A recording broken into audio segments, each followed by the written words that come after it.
everyone.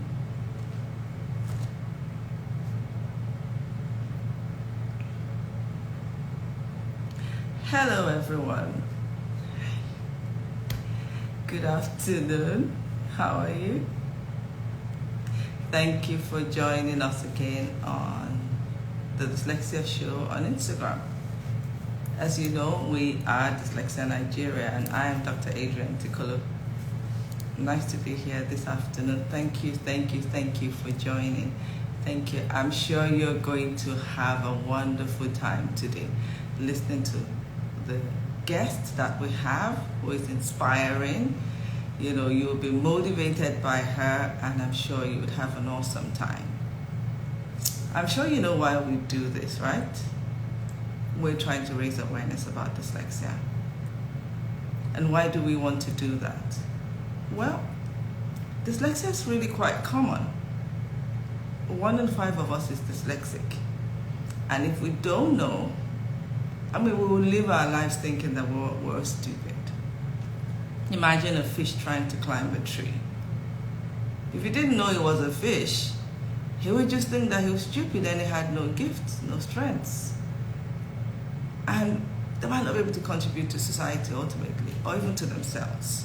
So, we need to let people know about dyslexia so that dyslexic individuals can get the support that they need early and the accommodations in school, and they can reach their potential.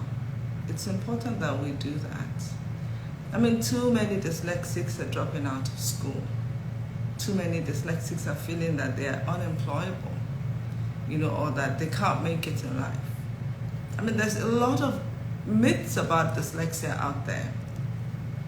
Too many people think all kinds of things about dyslexia. And so we need to bust those myths. We need to tell people what dyslexia is. We need dyslexics themselves to understand themselves so that they can help themselves. Anyway, I don't want to talk too much. The thing is that we want to raise awareness about dyslexia. We want you to join us. We want you to stand up for dyslexia. If you're dyslexic, speak about dyslexia openly. If you're dyslexic, share your story. And that is one of the things we're trying to do on this show. We're hoping that dyslexic individuals will share their stories so that people can understand dyslexia, and then they can, better live their lives. So today I have this wonderful individual. I'm going to be introducing her soon. She is going to share a story about herself and her journey with dyslexia. Hi, thank you for joining. It's still the Dyslexia Nigeria Instagram show about dyslexia. We're going inside out for dyslexia. I can see my guest has joined, but she's not making a request. I think you need to make a request so that I can accept you, right? I'm not very good at Instagram myself, but I think that's what you need to do. All right, so in the meantime, what is dyslexia? Now, dyslexia is an unexpected difficulty with learning to read, write, and spell, despite having average to high intelligence. Now, dyslexia does not affect intelligence. Okay? So, despite having average to high intelligence, still having some struggles with reading. And it's very easy to see, especially with children that have average to high intelligence, because intelligence and dyslexia, reading, they kind of grow together. So if you look at a graph, as intelligence is increasing, so is the ability to read increasing. But then, okay, I think that my guest is trying to join. But then you then find that intelligence is increasing, but then reading ability begins to drop. And usually that's the first sign you would even see if you are discerning. Hi! Hello! Good Hi. afternoon. Good afternoon. Nice to see you, everybody. Let me introduce this wonderful lady. Let me introduce this very special woman who has done great things. Her name is Mary Ozuruonye. She is a registered nurse, and of course, she's also an on-air personality. So she's an OEP. Probably have been hearing her voice. And Mm. she's also the founder and CEO of Nightingale Radio. Welcome, welcome, welcome. How are you doing today? Fine, thank you. Good afternoon, everyone. Yes, my name is Mary Ozuruonye Agholor. Yeah, that's my Thank you. name. Thank you. Yeah. Nice to see you. I Welcome, just thought to welcome. help you out with the pronunciation. You did well. You did well. I didn't want to bastardize the name, so thank you for I helping. understand. Thank you so much. So here's what we want to do. First let me Mm, thank you for doing this, for having the courage to come out to talk about your dyslexia, to talk about your journey with dyslexia. You continue to be part of those that are making a difference to many, many people, even though you probably don't know. So thank you for doing this, and we're going to be talking to you shortly. So everyone, if you're just joining, it's the Dyslexia Radio Show. Instagram show, and I have with me Mary Ozuruonye, wonderful, wonderful person. So Mary, you don't mind me calling you Mary, right? yeah, it's fine. Sure, Awesome. sure. Okay. So tell me a little bit about what you do now, where you are now, and then we'll go from there to your journey with dyslexia. I don't want to disturb you too much. Okay. I want people to feel you. Yeah. All right. So everyone, I'm a registered nurse by profession, registered nurse with bachelor's in nursing science degree. I am a public health expert. I'm a preventive health advocate. I I am a trained media personality, a certified public speaker also. I do quite a number of other things too, like events compare, and I'm an actress also. I'm into skit making sometimes too. Just a good number of talents here and there that I decided to put to use. So I can be so many things and I can be anything that I set my mind to doing. As long as the idea comes, I just want to bring the idea to light. So that's what birthed a lot of things for me that I do today. So you can just call me a woman of many parts, and from all these parts, I've actually won several awards and accolades. Right now, as a registered nurse, I don't even practice the usual conventional nursing, like work in the hospital, I don't practice in the clinical area anymore for now, because of other things I'm involved in. But I do more of preventive health advocates using the media, and I do more of organizing medical outreaches, public health awareness and all that. And I think that has something related to my expertise in media. So just so I don't leave out the nursing part of me totally, I decided to bring my passion into the profession, and that was why I also, still talking about bringing my passion into the profession, I decided to start the Nightingale Radio. Nightingale Radio is the first radio station owned by a nurse, and yeah, Nightingale Radio is the voice of nurses. It's a radio platform that gives a unified voice to nursing profession, nurses all over the world, and also a platform where people can get first-hand health information, including entertainment shows and other talk shows that can help people relax. That's the concept of Nightingale Radio. And with this involvement in media, as a registered nurse, that has gotten me a global recognition with Women in Global Health in partnership with World Health Organization in the year 2020.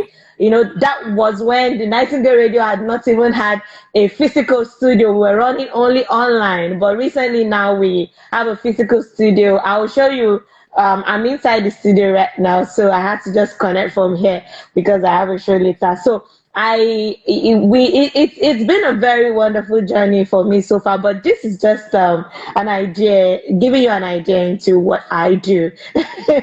Am I surprised? Of course not. You're I not, mean, right? these days you're a woman of many parts. I know I've known you for some time, and you do well in all of the parts. That's the funny thing. Yeah. It's not just, jack of all trades and master of none. You're a master of all of it. Mm-hmm. And I'm not surprised. Being a dyslexic person, you have all these talents, all these ideas bubbling out of your heads, I'm sure. I'm sure the guys Yeah. would like to hear your journey. So, what was it like for you when you were little in school, and how did you come to understand or believe that you're dyslexic? Yeah, that's a very big one. It was a tough journey for me. I had struggles with learning with my peers when I was younger. I noticed that back then I couldn't learn very well with other people. I learned better when I have a one-on-one learning experience, a close range learning experience helped me better than learning among my peers, in an open class and all that. So I struggled so hard with trying to cope, understanding what teachers teach when they are teaching a large class. And I'm one of the students or pupils in the large class, while others, because it's like trying to keep up with the pace of others when your own pace is actually different and unique. And the teacher, because a lot of teachers don't have a good knowledge of dyslexia. In fact, most teachers don't even know. And that's why I took it upon myself when I was still working at school health service at a time, and then I decided to take it upon myself to educate teachers, voluntarily for free. I did a lot of school campaigns to educate teachers on understanding this and how they can help students cope with dyslexia, because I saw that when I was in school, my teacher didn't understand that some of us had special learning abilities, special learning abilities that is different from the way others learn. Our own Okay. pace is quite different. So Yeah. it was a struggle for me keeping up with the pace of my colleagues in the class.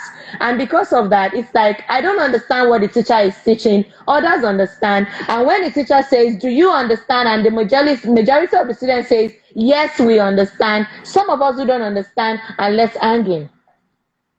And when exams come, we fail. So I struggled Exactly. with some All right. So, special. so let me take you back a little further. Like, let's Okay. look at primary school, for instance, if you can remember that far. So, you had difficulty, keeping up with the pace of learning in the class. But did you have a Yeah. difficulty with learning? Sorry, I didn't get that. Did I? Did you have a difficulty with learning to read? When you Okay, started to learning learn to to. read, was reading difficult? Yes, it was at a point, but now I think I try now. It was at a point because I realized that what helped me better was the explanations I get from the teacher.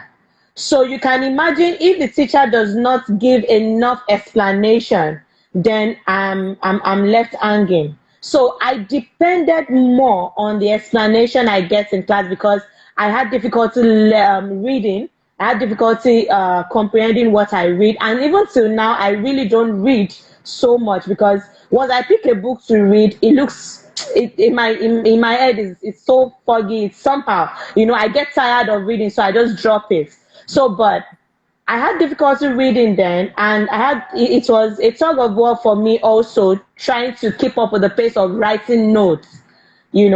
Then when teachers, then in secondary school, teachers would tend to dictate notes, and then you want to write, and then they dictate at the pace of everybody, and you that is just trying to catch up. So I barely write notes. I was always scoring down on notes.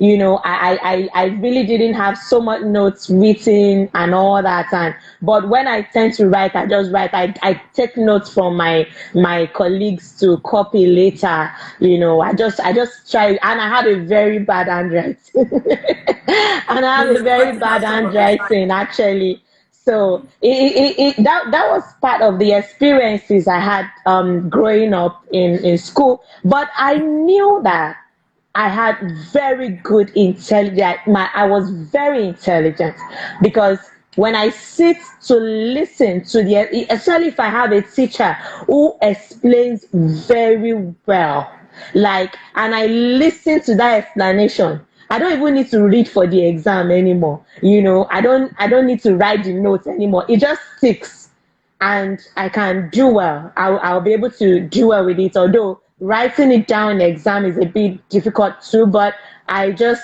see myself learning better auditory. So it was later on in life I was able to identify my learning style. I am an auditory learner and a visual learner. So I learn faster when I hear it. And I realize that I am also a vocal person. So my hearing, my speaking is top notch. So when you tell me something, it sticks to me, and I love to express myself through speech. So that became my very strong point. You see, when I was in school of nursing, I wanted to study medicine initially too, but I didn't pass JAMB a couple of times, so I decided to go for school of nursing. I thank God I was able to pass the entrance exam for school of nursing back then, Obafemi Awolowo University Teaching Hospital Ife. So I went to school of nursing. I was a very brilliant student, but the fact that I still didn't learn at the pace of others made people think I wasn't brilliant. But Exactly. when it comes to exam, they just peg people like us to the average. Like when they are picking average students, they just put us at the average side. Because people tend to, teachers, schools tend to qualify or quantify or judge brilliance by your performance in exams, not by what you have Absolutely, up I front. agree with you. People also judge intelligence by your ability to read and how quickly and well. Yeah, You exactly. Just just by people also judge you by the certificates you have now, not by the skill you can actually bring in to the exactly, organization. which Yeah. is one of the problems that dyslexic individuals have. Because if you Mm-hmm. have slow processing speed and you can't keep up with the pace of even timed exams, then you're not going to Yeah, be able to demonstrate what you know. exactly. Hello, sorry, I lost your audio. Difficulty. Okay. Can you hear me now? Yeah, I can hear you now. Okay, I'm sorry, it looks like some calls are trying to come in.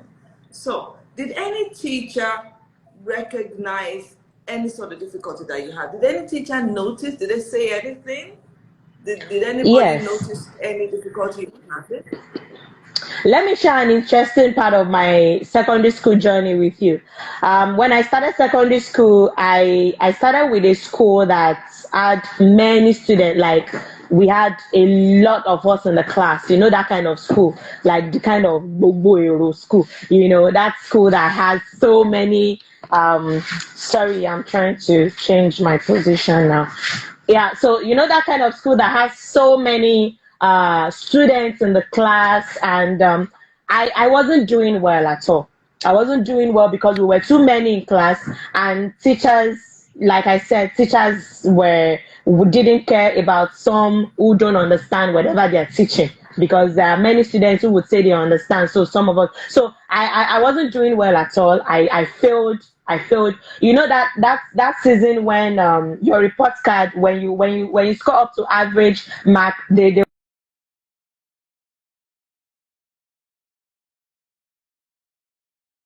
I don't know if that's what still operates now in secondary school. So my report card was filled with red pen. It was always filled with red pen, red pen, red pen, because all my scores were written with red pen because I didn't get up to average in most of all the subjects. So I spent 3 years in that school from GSS 1 to GSS 3, struggling all through to it. And my dad had a problem with that. My dad was like, "Why are you not doing well in school?" I didn't know the problem I had myself. My parents didn't know the problem I had. So everybody was like, okay. So my dad just felt, I think it's that school. I'm an only daughter. So my dad paid a lot of attention to my education. So my dad was like, he thought it's that school, so he feels I should change school. So there was this school owned by a family friend, a private school owned by a family friend. The school just started, it was a new school. They didn't have students. They didn't really have so much students. In fact, I was part of the first set of that school. So my dad spoke with the man. The man was running a coaching center initially. So he decided to convert the coaching center to a secondary school. So my dad spoke with him. He was like, okay, since he's into education. So my dad was like, okay, my daughter is struggling with school. She's not doing well. She doesn't know mathematics. She doesn't know this, And the man said, okay, he's just starting his secondary school now. Maybe my dad should bring me to his school. That was the miracle for me. So I got to that school where we were just 5 in the class. Okay. We were just 5. So teachers were able to pay attention to us because we were not many. In my SS1, we were just so few in the class, so they knew how each person, so each of the teachers were able to identify our learning needs. I won't lie to you that at the end of the day, when I finished from that school in SS3, I was the top of the class. Wow. I was doing well. Yes, I was doing better than the big school I came from. And at the point my dad was thinking is because there was no competition. So my dad thought I was a one-eye king in the village of blind people. So he didn't really believe my performance, that he didn't believe that I picked up like that. So he came back to the school many times to complain to the proprietor again that it's like they are giving me mark. It's because they don't have students. That's why I'm doing well. So, but the man was able to explain to him that because I now have a better approach to learning, the teaching approach was different, and the teachers paid more attention. They were more patient with us.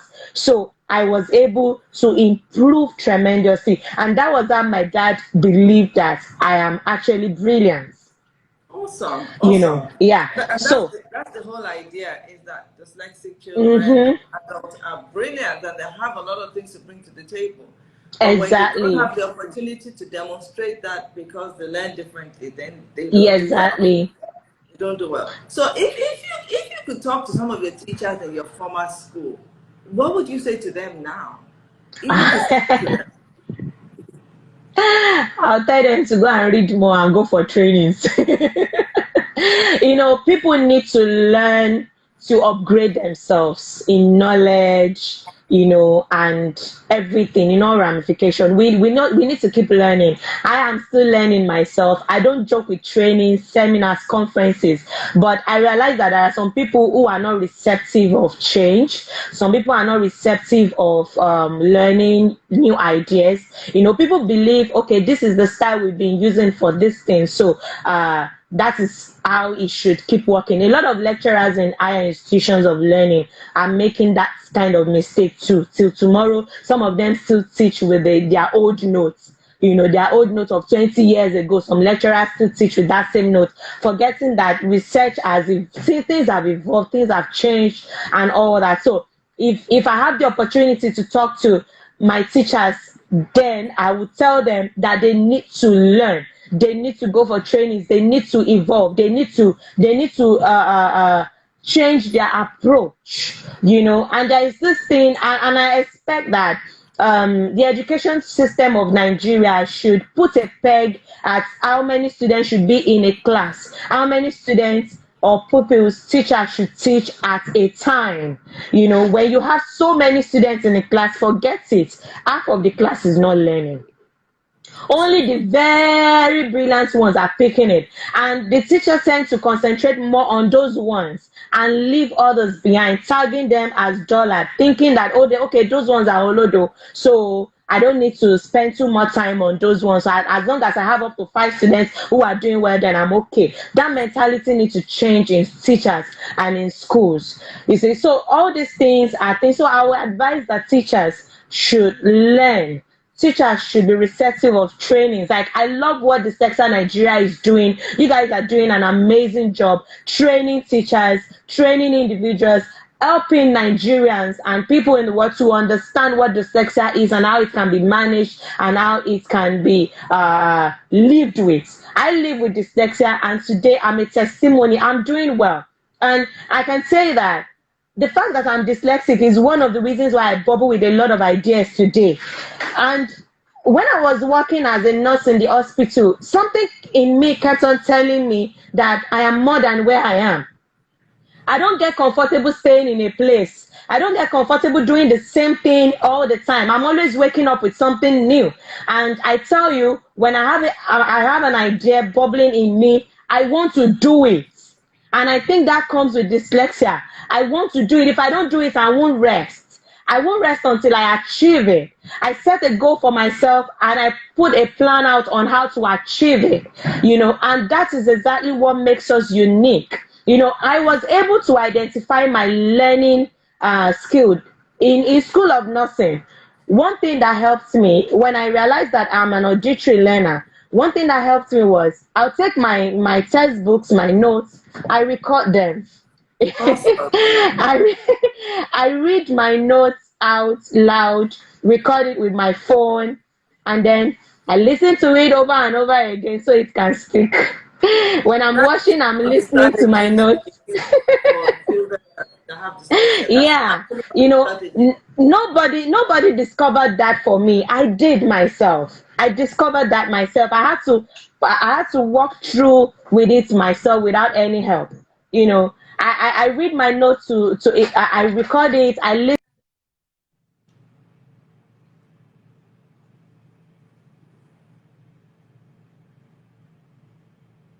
Oh dear. Okay. I think her network is failing a little bit, but I'm so enjoying what she's talking about. I mean, welcome if you're just joining us. It's the Dyslexia Talk Show where we share experiences around dyslexia. Our special guest is Mary Ozuruonye, and she's been telling us a lot about her experience with dyslexia. It looks like her network is failing a little bit, but I'm sure we'll come right back on. We can hear you now. Okay, yeah. So, like I said, that was what helped me with pharmacology, where I had to learn about drugs, their side effects, actions, everything. Pharmacology can be a very cumbersome course. That was what helped me through pharmacology. I won't lie to you. I don't know how to cram. I don't cram, but I understand. And I tell you, I'll give it back to the teacher or the lecturer in my own words, and I'll make sense.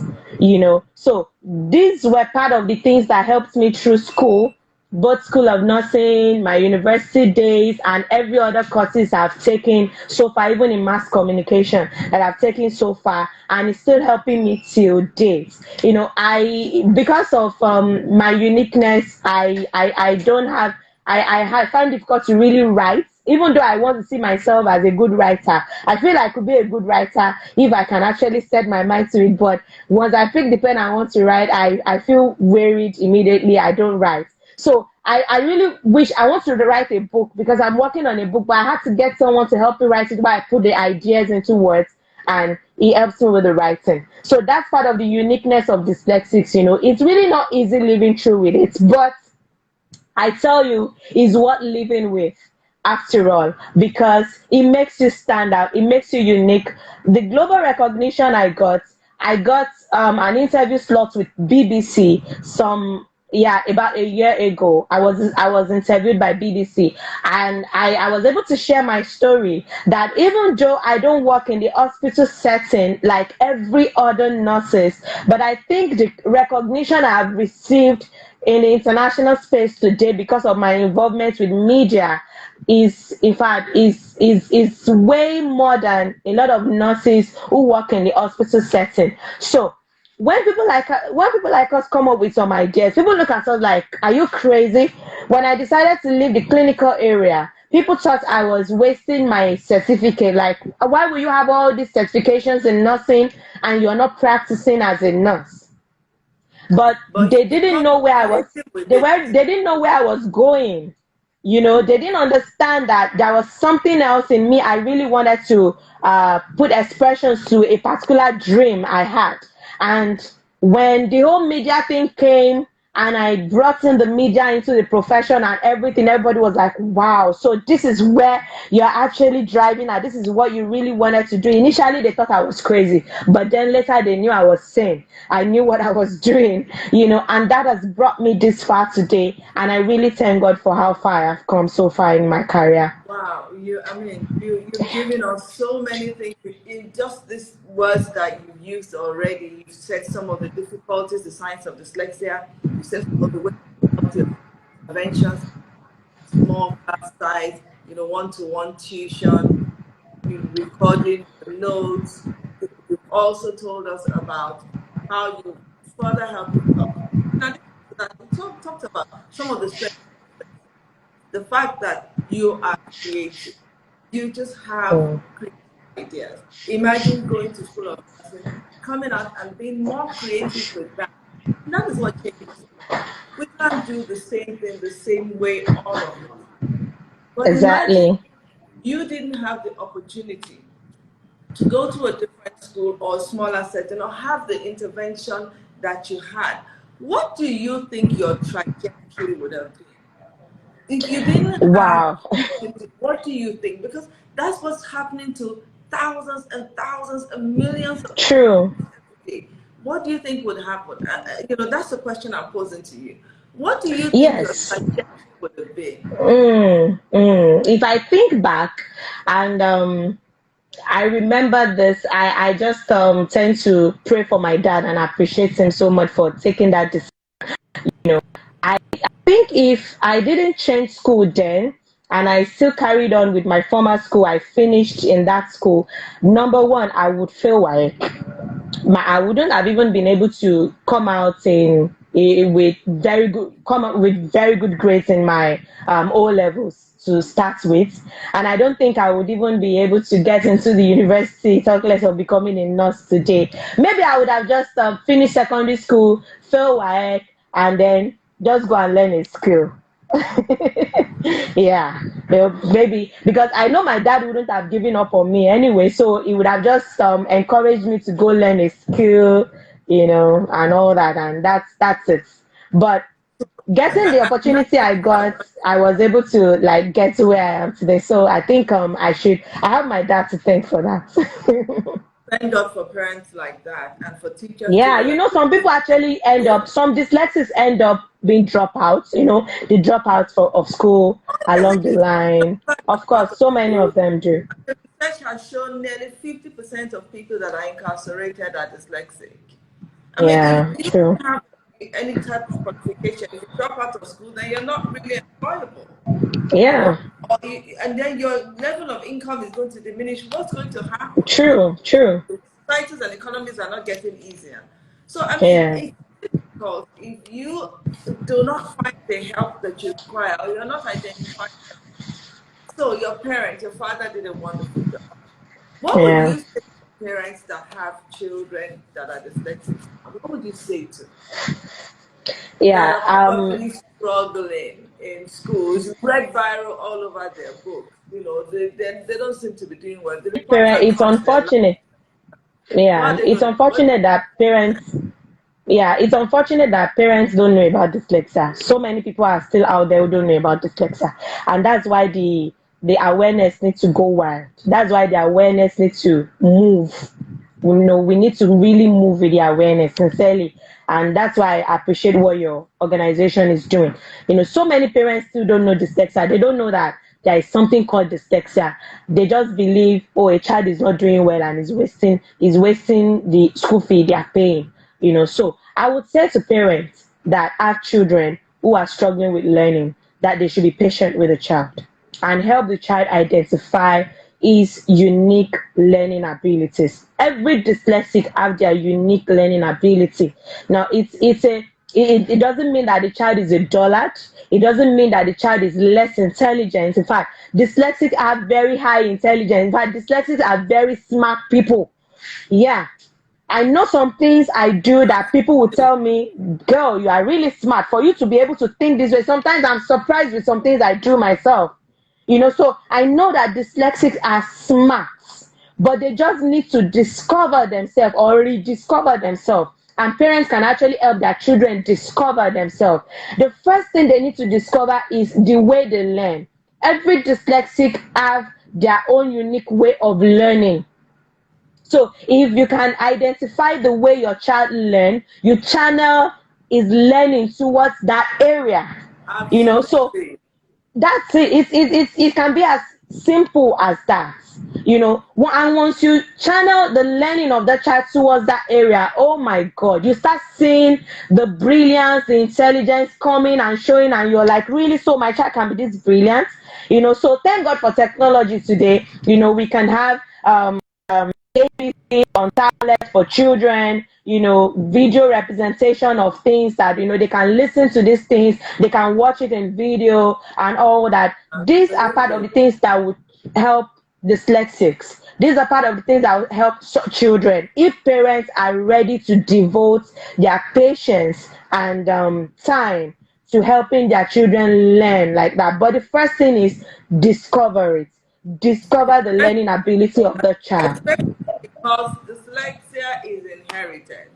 So somebody in transfer that to the child. Definitely, there has to be something that should be coming also from the parent. Mm-hmm. And Yeah. the intelligences. And we know Nigerian parents. If you're not a doctor, you're not a lawyer, then you're not doing anything. What will you say to those that do not recognize that we have other intelligence to nurture everybody's skill? What will you say to those things? Sorry, can you come again? I didn't get that word. I Sorry. would say that, we know now that there are different intelligences. In Nigeria or in Africa, we normally believe you have to be a lawyer, you have to be a doctor, you have to be an engineer Doctor. anywhere. You're not doing anything. What would you say to parents that have that belief, where the children have other skills or other creative ideas or skill set? What would you say to them? Because parents still like to take children, despite their level of struggle, to a particular place and not recognize children's strength. Yeah, actually, I'm a nurse today and I'm not practicing. That's something. I'm in the media. So maybe if I had woken up and say I want to go into media, my dad would have said no. Yes, he would have actually said no. So it's not all about becoming a doctor, a nurse, a lawyer, it's no. There is I expect that our thinking and our mentality should change with time, you know, and think outside the box. Gone are the days when we are parochial minded with these things about profession and all that. You see some people who don't believe what others will say. Others in other expertise will tell them, but because this person is a doctor, they'll believe what the person is saying because he's a doctor.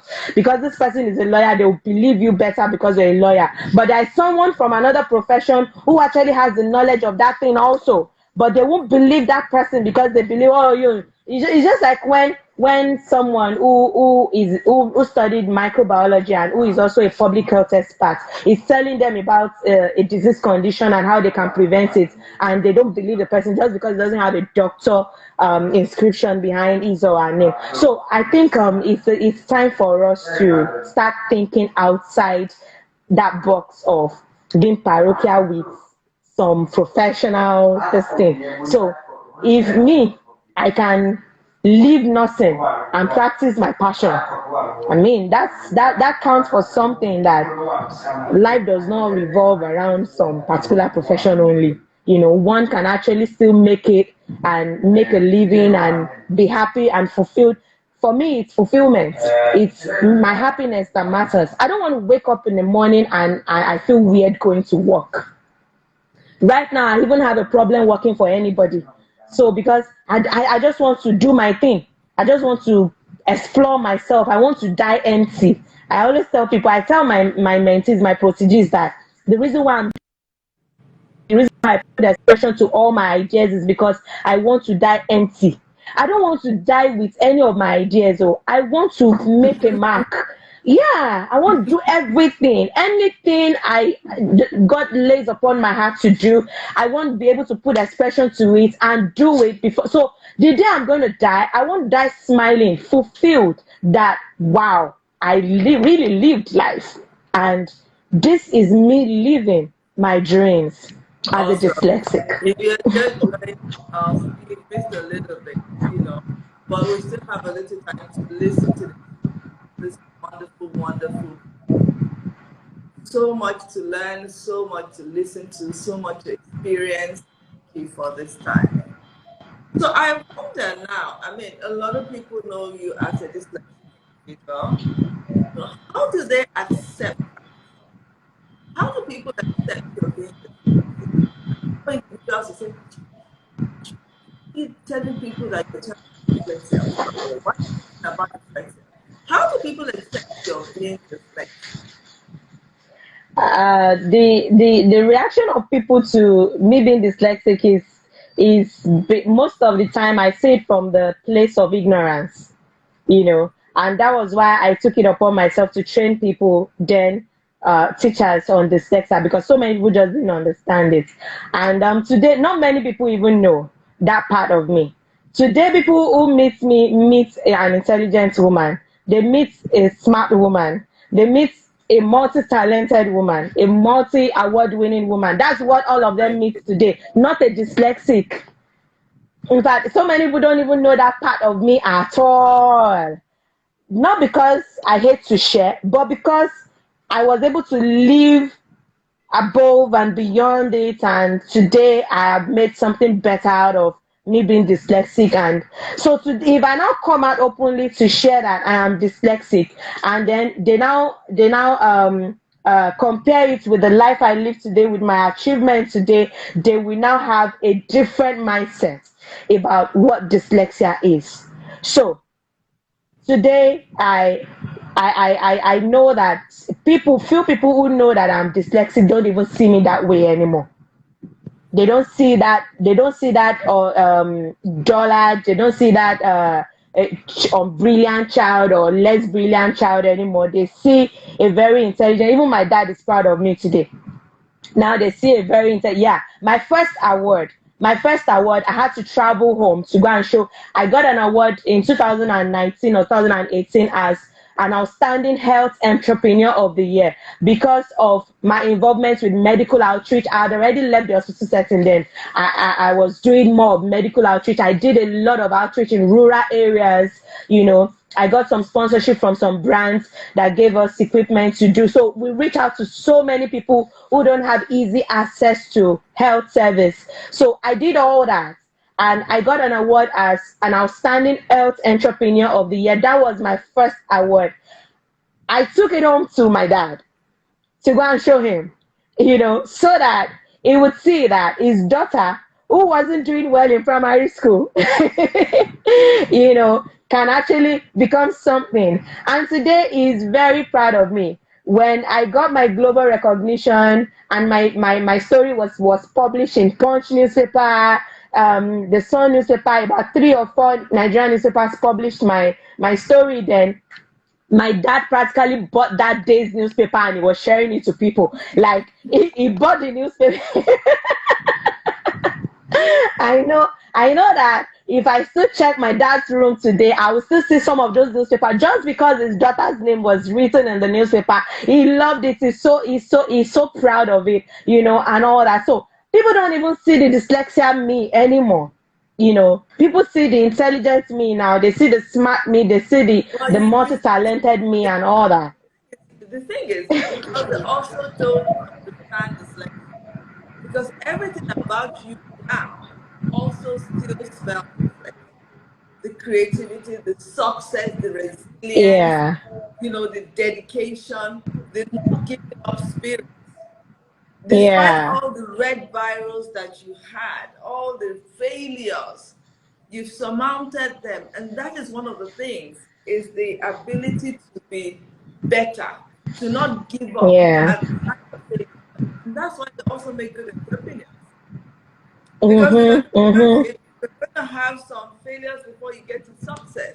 But they know how to Exactly. overcome, pick up themselves, and keep moving. And you're a good example of that. Even I am proud. I feel like your parent right now. Well done. Thank you. But Congrats. people don't know that all that positive qualities actually comes with dyslexia. A lot of people don't know. Exactly. That's what I'm saying. That they don't even know. Yeah. And that's what we're saying. You have children, you have workers, you have family, that are dyslexic. You just need to nurture their. We need to make school Exactly. and work to be more understanding and forgiving of deficiency and be more supportive of strengths. That's what Yeah. that people should be allowed, encourage, provide the environment for them to give their best. So excited. Mhm. The message that you're sharing today, the message is still about I can succeed. You can succeed. Yeah. Dyslexic person can succeed. So we're getting nearly to the top of the hour, but I'm not letting you go just yet. If you're just Yeah. joining the show, I'm having such a wonderful time. So now we're Thank you. here, and I know dyslexics also have a good ability to communicate. So do you do any communication now around dyslexia? Do you talk about your dyslexia? Talk to me. When you see other people struggle, do you have the urge to talk about dyslexia? Yes, I do. I do. I have the urge to talk about dyslexia. All through my time in school health service, working as a school nurse, I did a lot of talking about dyslexia. In fact, I helped the teachers in that school to recognize it when they see it in their students, both at the primary section and the secondary section. And that was one major impact I made in that school before I left. I spent 6 years. Yes, I spent 6 years working in that school as a school nurse, and I saw myself not just being a school nurse there, treating sick students, but I did a lot more impact, especially when it comes to dyslexia. So I love to talk about dyslexia. I want to make more impact in that area. I want to help dyslexics recognize their areas of strength. I want to help parents understand how they can encourage their children's area of strength as well. So Awesome.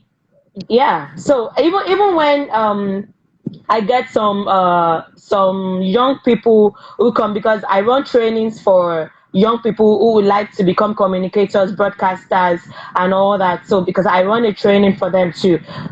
So when I get young people who are interested and they come in, I have seen traits of dyslexia in quite a number of them actually, which they didn't even know. I had to be the one explaining it to them that this is who you are, this is who you are. And when I tell them the qualities I think they have, they're like, yeah, how did you know? Yeah, yeah, this is me. It's like I'm describing, and I'm like, yeah, I've been there too. So here I am today.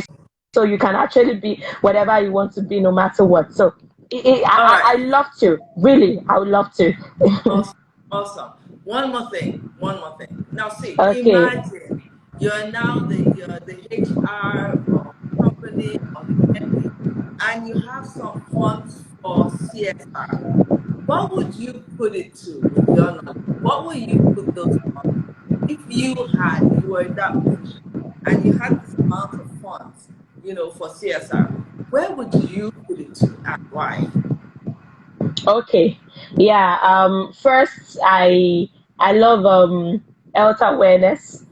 So one of the major things I love to put my funds into, especially one of the things I know I'll put the funds into is creating health awareness in rural areas where people don't have good access to health.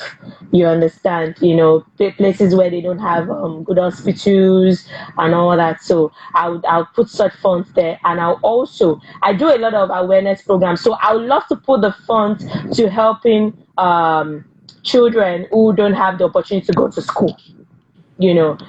Children, there are so many children out there growing up in families where they can't even afford to feed, uh, talk less of them being able to send such a child to school.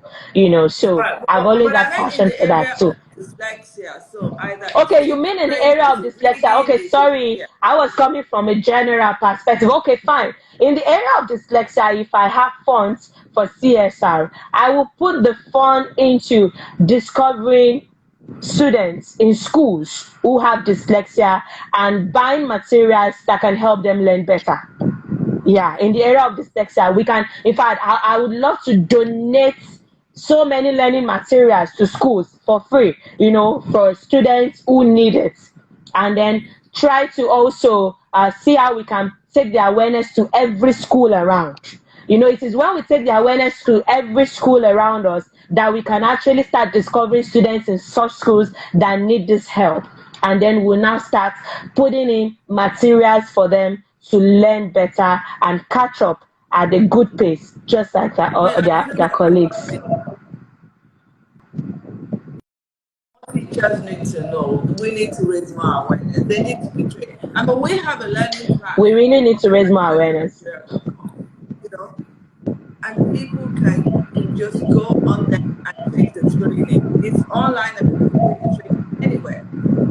So if I had money, for instance, I would give it to everyone to be learn about dyslexia. Because the more people know about dyslexia, the more they can help children become better True. adults as well. Because once you're dyslexic throughout your life. I wonder if Yeah. anybody had any questions for you because I totally ignored this um, question. I was wondering if anyone had any questions. If you have any question for our guest, please just pop it there so that she can respond to you. But I was saying, I mean, we have now 5 minutes to go. 5 more minutes to go. Okay. So, I've asked some people during the time when I was creating awareness for dyslexia. I've had some people ask me questions like, does it have cure? Is it treatable in the hospital? Some see it as one, maybe a problem with the brain that they can maybe go for surgery and correct it and all that. And to the best of my knowledge, dyslexia does not have a cure. One just have to live with it and identify your areas of strength and live the best life you can live. That's it. exactly. That, to In the fact, best of my like knowledge. So dyslexia is not a disease, so it doesn't it's have not a a cure. disease that you will It's not a start different looking way for of treatment learning. for, or cure or surgery or something, because I get that question However, a lot. we can alleviate the problems, we can Mm. remediate it, and give intervention to help people cope better with the Cope better difficulties with it. that may come with dyslexia. Dyslexia also comes with a lot of strengths. We don't want you killing your Yeah. strength. We just want to help you alleviate the difficulty that The comes with dyslexia. difficulties that comes with it, like the reading difficulty, the learning difficulties, and the Exactly, likes. exactly. So Exactly. that you can be Yeah. able to live your best life. Of course, Mm-hmm. because you're not able to do that, it affects you. So you work with young children now. Do you find that there's some of them that they lack confidence because they struggle? You said, do I think? You work with young children now, young with the youth. Now, do you Yeah, do you I work find with any young of them people, that youth. have Yeah. yeah, do you have any of them that have lack confidence or have poor self-esteem because they struggle in school? Yes, yes. I have some of them who lack self-esteem because they struggle in school, because of the feeling their teachers make them. I think this thing comes with the way teachers actually make them feel in school, when it comes to that point where they start treating those pupils or students who do better specially, they treat them specially, and those who are not really doing well are just seen as, just one kind, you understand. So they give it drops their self-esteem. it makes them feel less of themselves and all that. But I do a lot of motivation, encouragement, with mentoring teenagers initiative. That's one of my initiative which I started when I was working as a school nurse, to mentor teenagers and young people to actually grow to become the best adults they can be. So from that initiative, I try my best to encourage such young people to encourage them, to make them feel better, and not less of themselves. They can actually be whatever they want to be if anybody is there to give them a little push. You understand? So yeah, Thank I you. have a couple of them like that. Thank you. Even Thank my you. little niece, also falls in that category. She used to have this low self-esteem thingy too, which I had to help her through. Well done, and thank God for you. Well done with all the work you're doing. And if you do find anyone that's showing signs of dyslexia around you, do send them to us so that we can help them even further. Of course, I will. I Yeah, will. I and I can't thank you definitely. enough for all that you're doing. I wish you all the very best in all your endeavors, more awards, more accolades. Go out there, shine. You know, expose your dyslexic strength. Oh, before I let you, what is your dyslexic superpower? Because every dyslexic has one thing that is super about it. What's your superpower? Oratory. Oratory. Oratory. Awesome. Awesome. Awesome. I So, can talk for Africa. I can talk for Africa. Like we can actually carry on this interview for hours, and I won't get oh, tired. I know. You've done my job for me today. I haven't had to say too much. Thank you. Thank you. I've been looking forward to talking with you again soon sometime. All right, it's fine. Anytime. Thank you Anytime. so much, everyone. Thank you. You just joined us. Well, this will be Thank you recorded, so so much you for know what having me. I really appreciate. Thank you so much for making this such an exciting, vibrant session, and we all learned Oh, so much. It was wonderful seeing you, and thank you everyone else for joining. We'll see you again. It's the top of the hour. Have a very good afternoon. Cheers. Bye-bye. Bye. bye. Bye. Thank you so much. Bye-bye.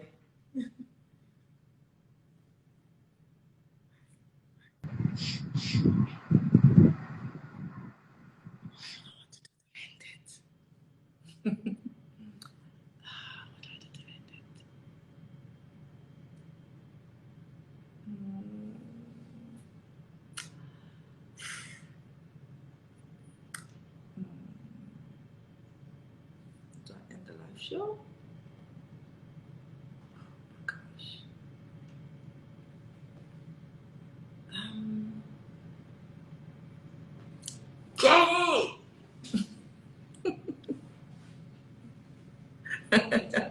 I don't know how to end it. Oh my god. Am I still on?